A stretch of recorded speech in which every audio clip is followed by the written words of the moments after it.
I'm sure mas malaki itong kanyang box kaysa actual na laman nito. Ang produkto kasi nito sa loob ay maliit lang.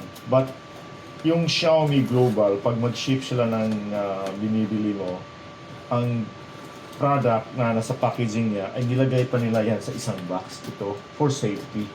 So kahit na during shipment apakan to or what, at least may protection pa. Nangyari yan sa akin nung bumili ako ng Xiaomi toaster.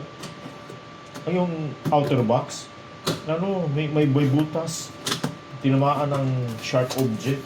Buti lang, yung actual na product ay nasa loob pa. So, hindi siya tinamaan. So, ito, tulad na sabi ko, maliit lang ang product nito. Okay? Ito yung kanyang packaging. Kung tatanggalin mo, this is the product. It's the Xiaomi Oscillation Electric Toothbrush. Abangan ang aking review nito.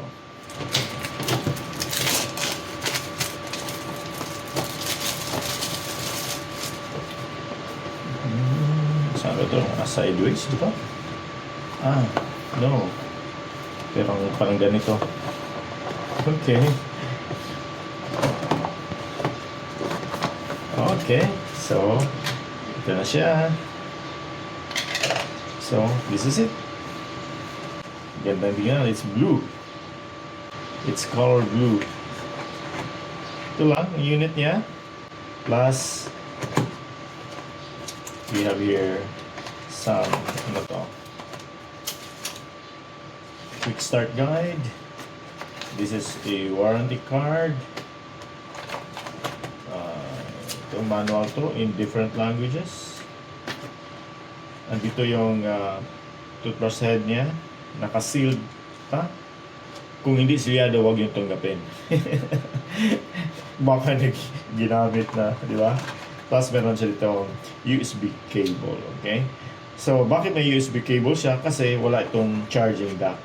So, hindi siya sinacharge wirelessly and that's good. So, para sa battery. May USB to siya dito.